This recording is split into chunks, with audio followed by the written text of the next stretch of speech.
Si retrocedemos en la historia, nos encontramos con famosos personajes que difuminan las líneas entre realidad y ficción. Piensen en Leónidas I de Esparta o en el rey Midas. Ambos fueron 100% reales, aunque se puede decir sin miedo a equivocarse que muchas de las historias que los rodean probablemente no lo eran. La mayoría de estos titanes del pasado solo alcanzaron la fama mundial después de que sus historias fueron corrompidas y embellecidas al infinito, mucho tiempo después de su muerte. Pero de vez en cuando, alguien surge de la neblina de la historia, cuyas asombrosas acciones son tan inexplicables que se convierten en leyendas en vida. El tema del video de hoy es sobre uno de estos hombres, y su historia es simplemente una de las más increíbles que he compartido en este canal. Es difícil saber por dónde empezar, así que aquí tienen los puntos principales de su historia.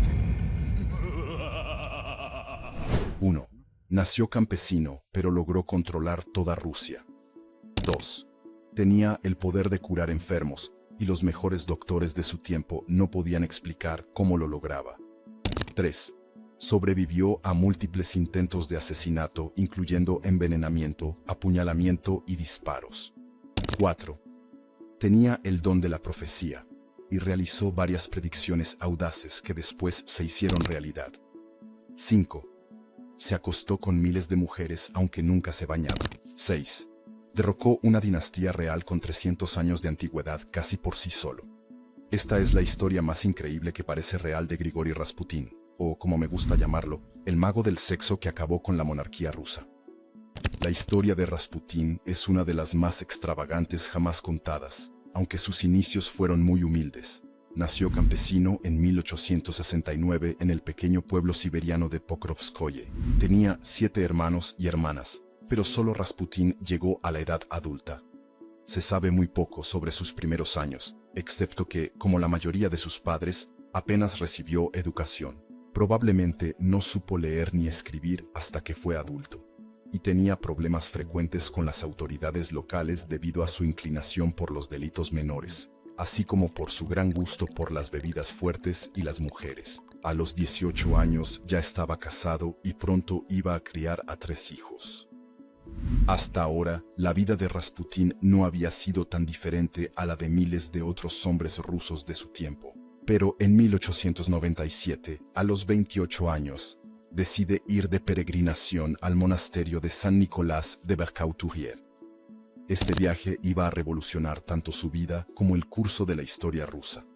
Rasputin no era un hombre especialmente religioso antes del peregrinaje, y las razones que lo llevaron a emprender un viaje de 800 kilómetros de ida y vuelta, en nombre de un dios que conocía poco, son desconocidas. Algunas fuentes aseguran que se trató de una excusa para salir rápidamente de Pokrovskoy, después de ser sorprendido robando un caballo. Cuando Rasputin regresó unos meses más tarde, era un hombre transformado por el fervor religioso, pero dejando eso de lado, seguía bebiendo como un cosaco y persiguiendo mujeres noche y día, aunque rezaba mucho más durante su tiempo libre. Durante los años siguientes, viajó extensamente por Rusia, presentándose como un santo errante. También desarrolló su propia religión, basada en los fundamentos de una secta cristiana fuera de la ley, conocida como los Clistes, cuyas prácticas oscuras incluían, según rumores, orgías masivas y autoflagelación.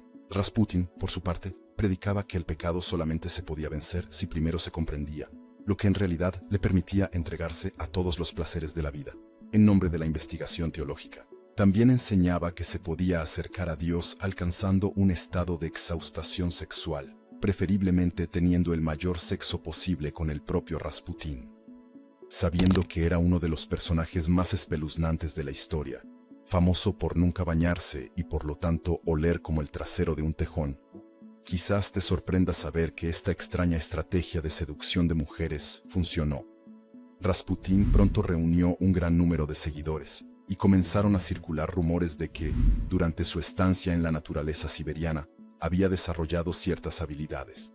Algunos decían que podía leer la mente, otros que podía curar a los enfermos con solo tocarlos con la mano, y todos coincidían en que había algo anormal en él. A principios de 1900 había llamado suficientemente la atención como para cautivar a varias figuras importantes de la Iglesia Ortodoxa rusa.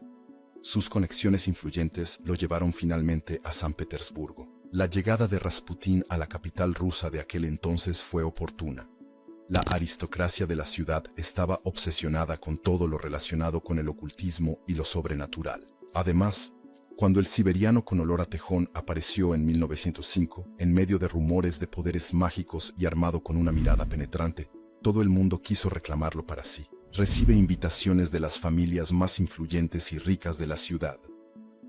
Fue ascendiendo poco a poco en la inestable escalera social de San Petersburgo hasta que, en noviembre de 1905, alcanzó el peldaño más alto.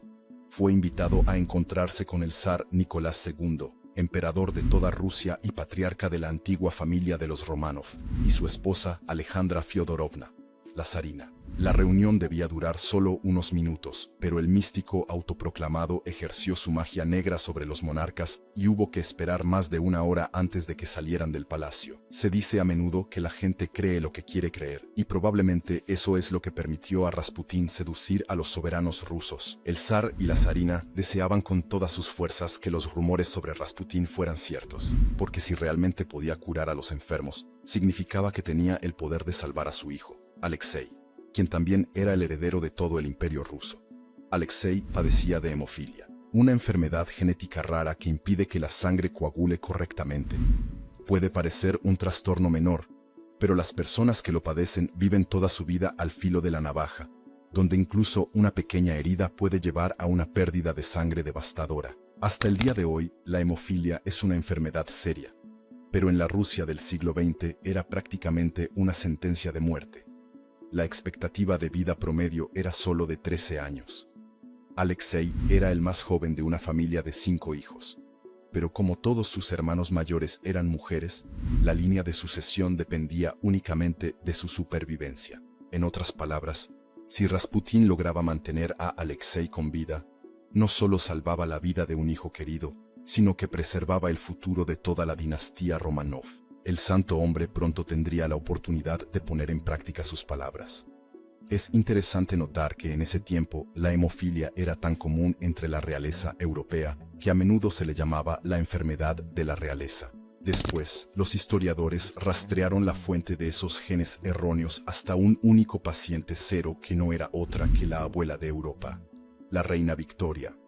Era portadora del gen y su descendencia propagó la hemofilia entre la aristocracia europea, incluyendo a las familias reales de España, Alemania y Rusia. La reina Victoria era la tatarabuela de Alexei Romanov. De cualquier manera, Rasputín fue debidamente convocado para usar sus poderes mágicos en el niño. Y es aquí donde las cosas comienzan a volverse un poco extrañas. Es fácil ver a Rasputín como un impostor, un pícaro carismático que logró llegar a la cima. Pero sea cual sea el truco que usó con el heredero ruso, realmente funcionó. El médico personal de Alexei recordaría más tarde que cada vez que el niño enfermaba, Rasputín acudía a su cabecera, escupía, y Alexei se recuperaba en muy poco tiempo. En uno de los incidentes más famosos, el príncipe sufrió una hemorragia interna durante un accidentado viaje en carruaje de regreso de una cacería. Cayó tan gravemente enfermo que en poco tiempo hubo que llamar a un sacerdote para darle la extrema unción, y se redactó con urgencia un telegrama para anunciar la muerte del muchacho al mundo entero. Rasputín estaba de vuelta en Siberia, y la zarina, desesperada, le mandó un telegrama pidiéndole rezar por su hijo.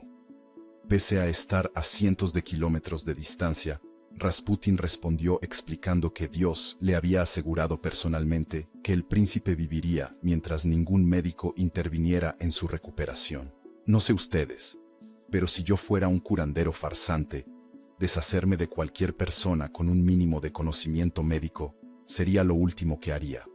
Pero la zarina aceptó y, contra todo sentido común, Alexei empezó a recuperarse casi de inmediato. Aún hoy, más de 100 años después, nadie sabe exactamente qué hacía Rasputín para mejorar la salud de Alexei. Es posible que haya utilizado su conocimiento sobre hemorragias internas en caballos, adquirido durante su estancia en Siberia, mientras que otros piensan que sus curas se basaban en alguna forma de hipnosis. Otros atribuyen sus milagrosas habilidades de curación a la pura psicología. Al alejar al ejército de médicos del príncipe y calmar los nervios de su agitada madre, Rasputín simplemente habría creado un ambiente más tranquilo y propicio para la sanación. Súmale a eso un potente efecto placebo. Y quién sabe, si todo esto les parece un poco vago, no se preocupen, tengo una teoría un poco más concreta. La aspirina era un analgésico muy común en la Rusia de aquel tiempo y seguramente se le habría recetado a Alexei. Pero resulta que la aspirina adelgaza la sangre y es, de alguna manera, la kriptonita oral para los hemofílicos. Este pequeño dato médico solo se conoció por la ciencia 50 años después de la muerte de Rasputín. Pero es posible que, al recomendarle constantemente a Alexei que ignorase a su médico en favor del poder curativo de la gracia de Dios, Rasputín sin querer protegió al príncipe de los efectos dañinos de consumir aspirina. Claro está, es posible que Rasputín realmente haya adquirido poderes mágicos de curación follando por toda Rusia y rehusando bañarse. Pero voy a adelantarme y descartar esa teoría. Al final, la manera en que lo hacía no importa realmente. Asegurándose de que la sangre fluyera en las venas del príncipe, más importante aún, asegurándose de que siguiera fluyendo cada vez que se cortaba con papel, Rasputín logró la lealtad inquebrantable del zar y la zarina. No obstante, Rasputín no era de los que toman riesgos y, para asegurar de verdad su posición dentro de la familia real, este místico de grueso calibre profetizó que su destino estaba unido al de ellos y que, si algo malo le sucedía, la casa de los Romanov caería.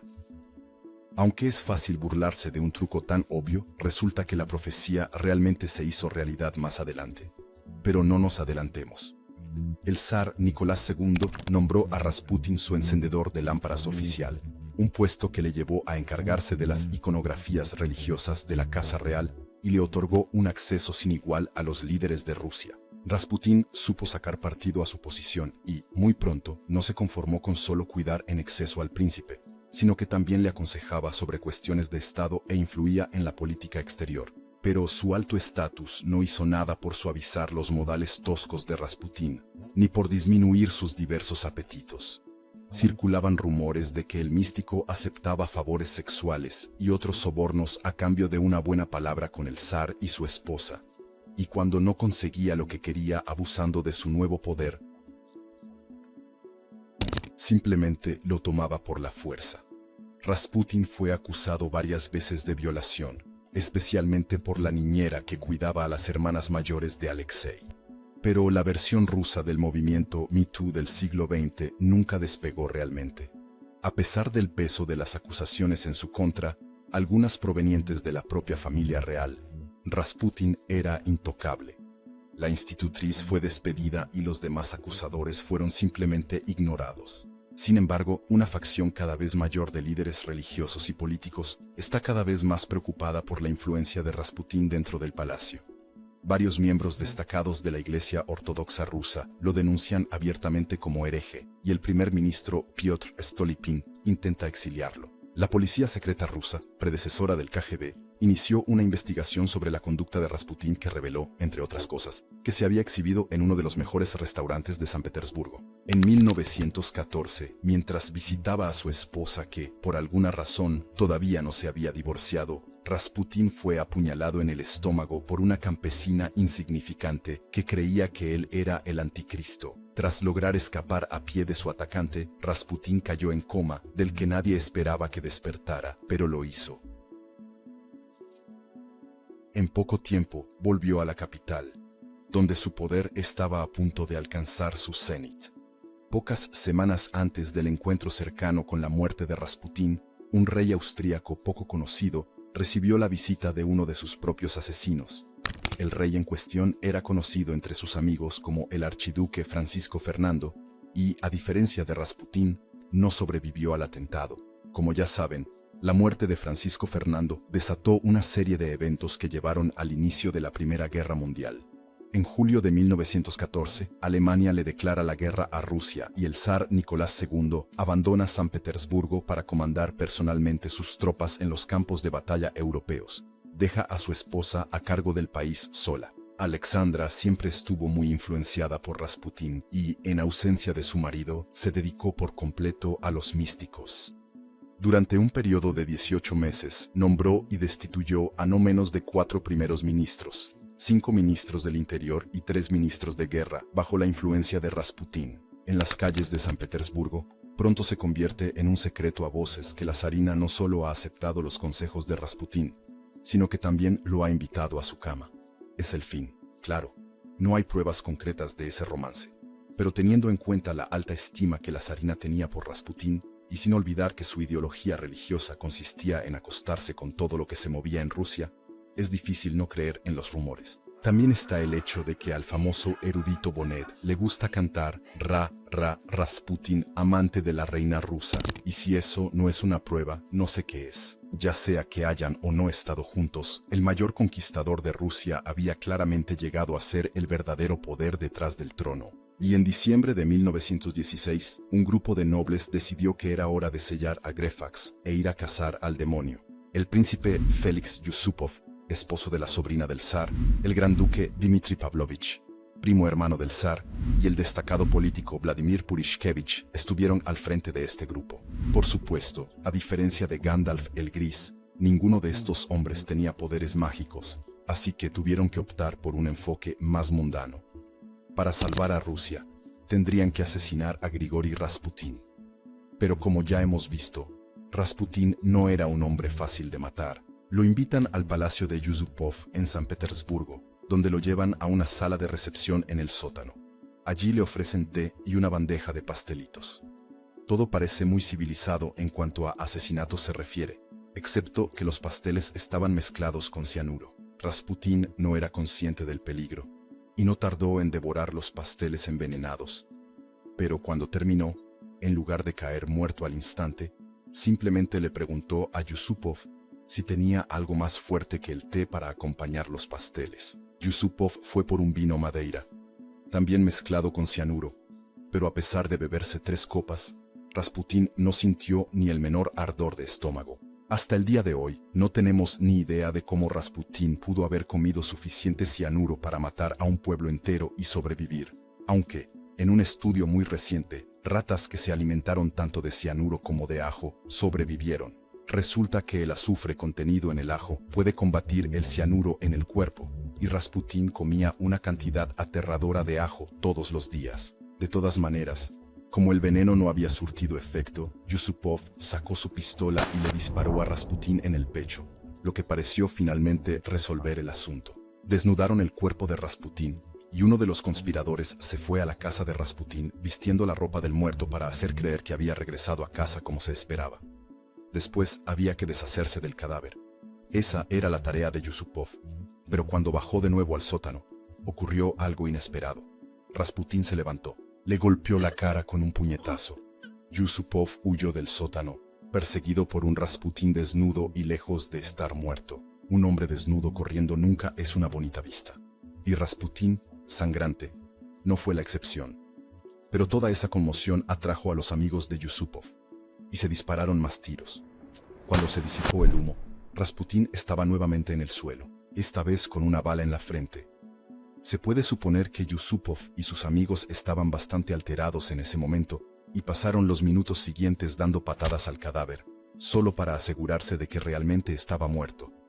Luego tiraron el cuerpo a un río cercano congelado, a través de un agujero en el hielo. Según algunos informes, a pesar de haber sido envenenado 2 veces, haber recibido múltiples disparos y haber sido golpeado hasta quedar hecho una masa, Rasputín seguía moviéndose cuando desapareció bajo el agua oscura y silenciosa. Fue hallado al día siguiente, presionado contra la parte inferior del hielo como si intentara liberarse, con sus ojos todavía abiertos mirando fijamente al cielo con una mirada vacía. El monje loco ha muerto. Mientras tanto, en los campos de batalla europeos, las cosas van mal para los rusos. Nicolás II resulta ser un comandante militar absolutamente inútil, y una serie de errores tácticos y logísticos graves hacen que sus tropas pierdan batalla tras batalla. La situación dentro del país tampoco es mejor. El país había quedado paralizado por el esfuerzo de guerra. El hambre y el descontento eran generalizados. La confianza en la monarquía nunca había sido tan baja y, aunque intentó aferrarse al poder, el zar se vio forzado a abdicar en 1917 cuando manifestantes enfurecidos tomaron grandes áreas de la capital, apoyados por miembros de las Fuerzas Armadas rusas. El reinado de los Romanov, que había durado 300 años, llegaba a su fin y comenzaba la Revolución Rusa. El zar y su familia fueron puestos bajo arresto domiciliario y permanecerían así por casi un año. Mientras tanto, los bolcheviques, liderados por Vladimir Lenin, tomaron el control del gobierno ruso. El 17 de julio de 1918, soldados bolcheviques irrumpieron en el sótano donde los Románov estaban detenidos y empezaron a disparar. No dejaron de disparar hasta que el ex-zar, la ex-zarina y cada uno de sus hijos murieron. Al principio de este video mencioné que Rasputín era un hombre que confundía los límites entre el mito y la realidad. Y definitivamente muchos aspectos de esta historia ponen a prueba la credulidad. Hay aspectos de la historia que son ampliamente aceptados. Rasputín en verdad pasó de no ser nadie a tener una considerable influencia en la monarquía rusa, y definitivamente jugó un rol significativo en su caída final. Sin embargo, hay otros puntos que se ponen en duda. Algunos historiadores creen que los detalles de la vida licenciosa de Rasputín han sido exagerados con el fin de desacreditarlo, y es muy probable que los eventos de su asesinato hayan sido algo dramatizados. Según la mayoría de los relatos, Grigori Rasputín era una persona bastante horrible, pero su historia es realmente fascinante, y si bien no hace nada más, sigue siendo la prueba de lo que muchos de nosotros hemos sospechado desde hace tiempo, que no se necesita tener una buena higiene personal para llegar lejos en la vida.